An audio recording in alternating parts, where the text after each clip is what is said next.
أعوذ بالله من الشيطان الرجيم إن الله وملائكته يصلون على النبي يا أيها الذين آمنوا صلوا عليه وسلموا تسليما اللهم صل على سيدنا محمد وعلى آل سيدنا محمد.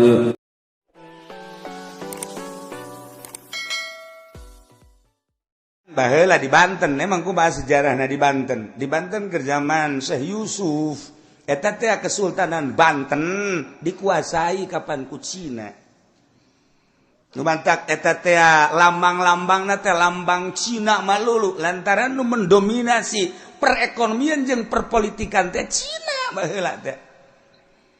Zaman sabada Maulana Hasanuddin, di zaman Maulana Hasanuddin dia Cina teh terlibat.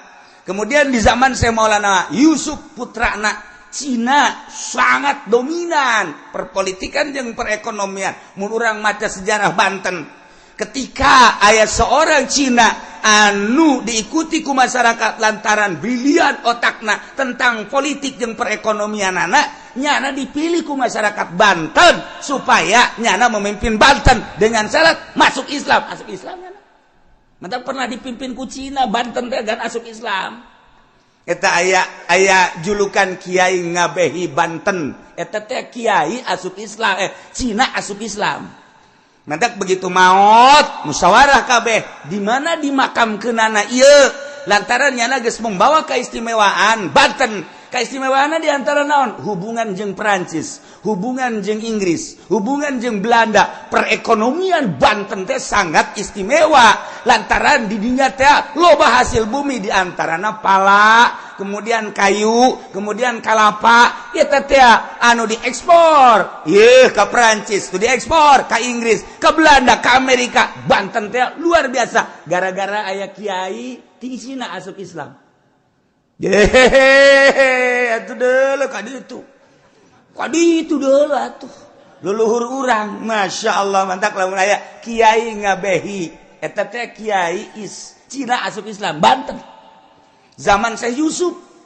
Mantap begitu maot jana sebab geus mengangkat Banten, maka Kiai tersebut di mana dimakomkeunana lantaran nyana keturunan Cina, apa dibawa ke Hong Kong, apakah di dieu ngan nyana nyieun kuburan khusus, apakah di Syekh Yusuf, apa di Syekh Maulana Hasanuddin. Ternyata musyawarah seluruh ulama penggede tetap nyana dimakomkeun di Kesultanan Banten. Dimakomkeun di Kesultanan Banten ieu teh Syekh Maulana Hasanuddin. Nah, ieu kebelah dia keluar, tah ieu tadi dia tah. Ya Allah, ya Rabbi, istimewa Cina emang tiba heula ge. Nya mah ngabogaan otak ngan dituntut pimpin kami ku maneh sebab maneh hebat bisa kitu ekspor impor lancar. Eta teh ti Karangantu terus kapal-kapal gede daratang. Nah, dengan syarat asup Islam, hidayah datang asup Islam.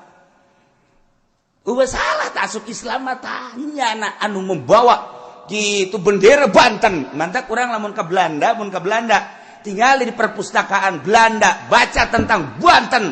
Banten teh lebih terkenal daripada Indonesia. Di perpustakaan Belanda. Coba ge ka ditu. Sok aja macam-macam. Eta urang lamun cerita Banten teh kos kitu. Teh lamun urang nyaritakeun tentang Jagur. Teh Jagur teh menang ti mana? Eta Jagur teh Jagur.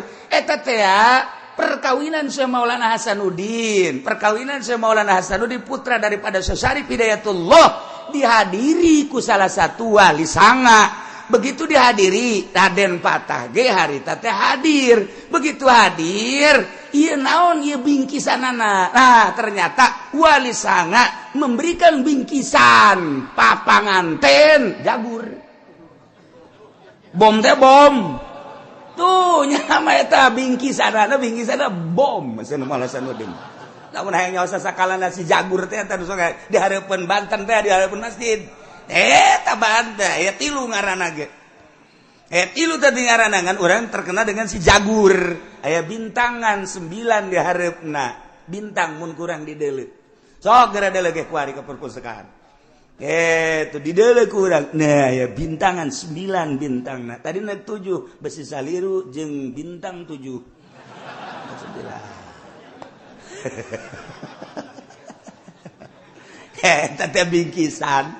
Eta bingkisan. Nah, kekuatan anak cuma 65 meter kekuatan bom eta. Jadi begitu di setel ku Maulana Hasanuddin di dia di Banten, kekuatannya cuma 65 meter, jegur.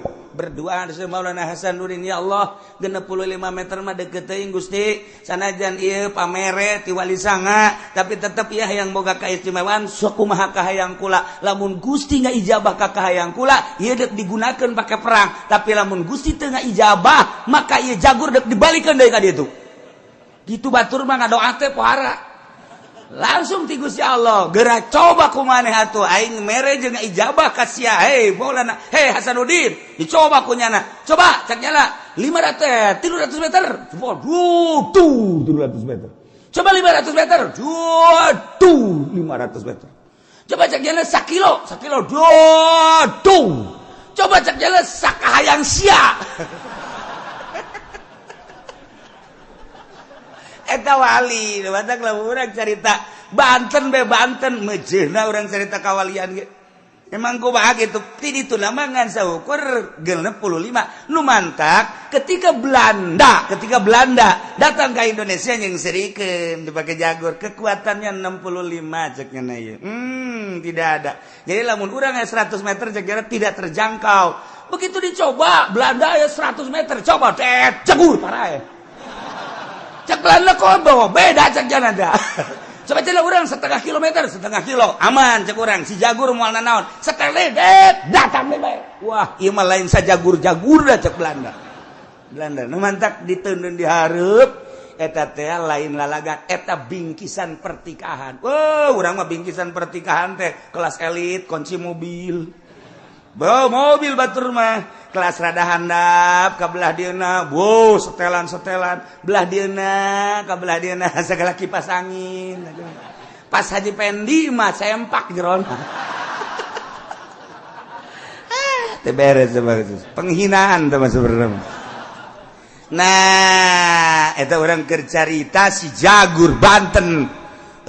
Huluhanganan eta teh bingkisan pertikahan Syekh Maulana Hasanuddin. Sebab pamajikan anak keturunan wali sanga.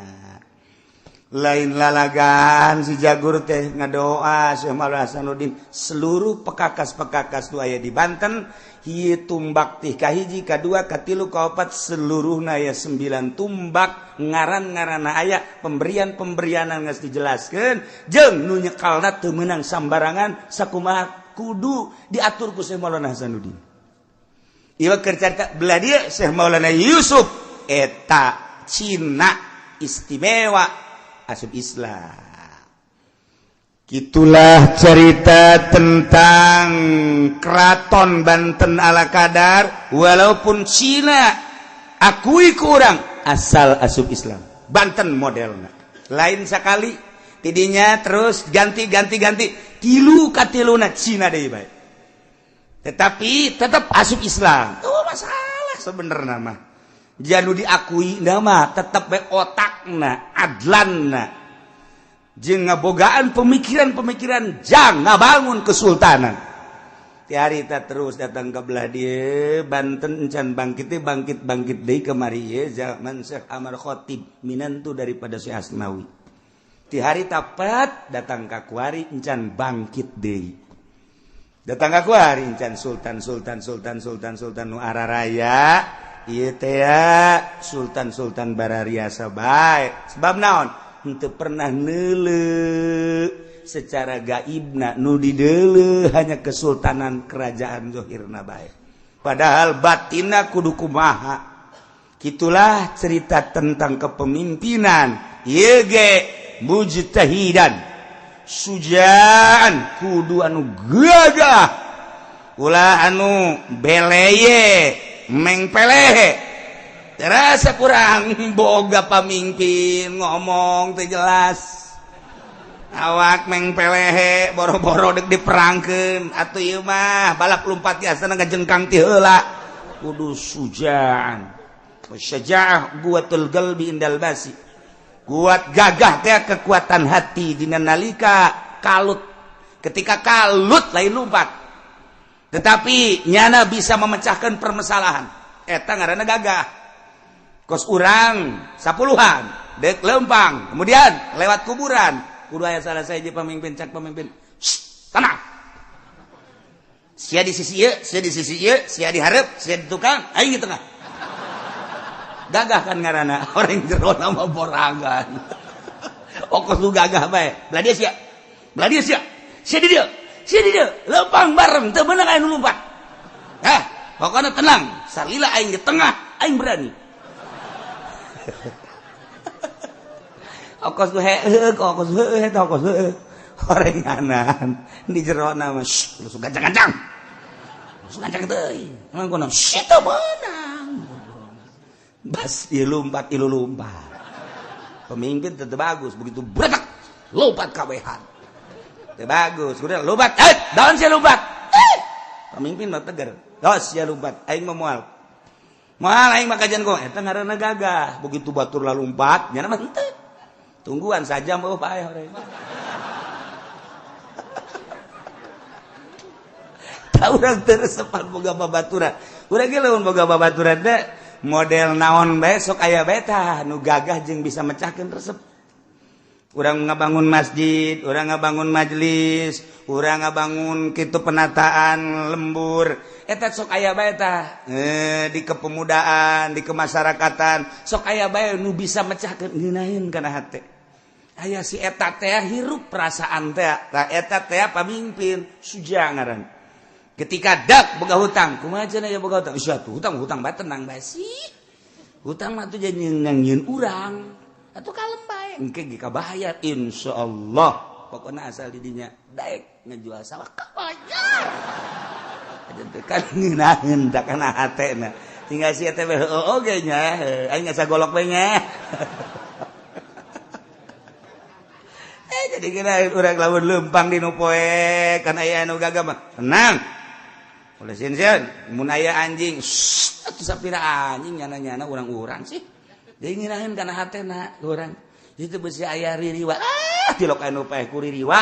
Tilok aya paling pinsan ulah salah geus. Ngirahin kana hatena. Ieu malah bener. Pak Kiai, urang lewat kuburan. Jadi kumaha mangkani dinya sok aya ji. Tuh kumahanya? Kumaha tah menurut Pak Kiai? Ngendong bayu. Pada eta kiai beng peleh eta kos kitu mah. Geus ulah dijadikeun pamimpin tah kiai kos kitu mah. Nya sama bangsa ngendong bae kitu lah. Tah leutik wawan eta mah. Nyalian tah kiai kos kitu. Kiai, urang lewat dieu, di ditu sok aya garong. Garongna manggaring marogolok sok pestol. Ji. Kumahanya urang hayang hirup keneh kan. Urang balik maningan ulah balik lah penting ieu lah. Teu bagus kiai. Teu bagus. Kiai itu sok kayak garong mengandung kayak golok apa ya mama geus wiridan hizib ti leuletik pokona mah lain jang mama bae setiap nu bareng jeung mama mur ranteng di mama ayo aya nyau garongna sagade kumaha sih pokona urang mun paeh babarengan nya sia ajak nu milu teh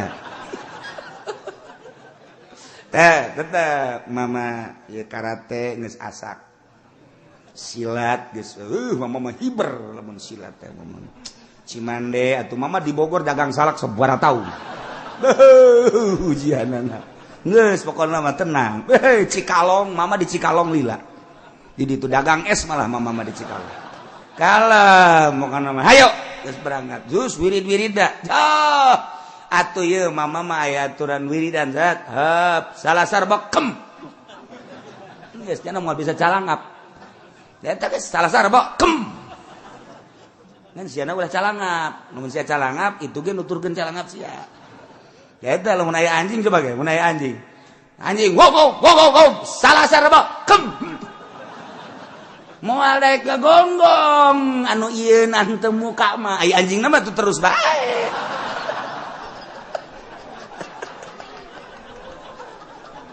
aduh eta kolot bisaan kolot eta cek abas ya lamun aya anjing ngagogok geus bae salasa rebok kem geus ya ulah muka pokona mah moal ngagogok kajen kumaha ge bener urang mah nu moal ngagogok anjingna mah tuh terus bae ngan make wirid heula atuh aya babacaana naon cenah babacaana a'udzubillahi minasyaitonir rajim bismillahirrahmanirrahim qala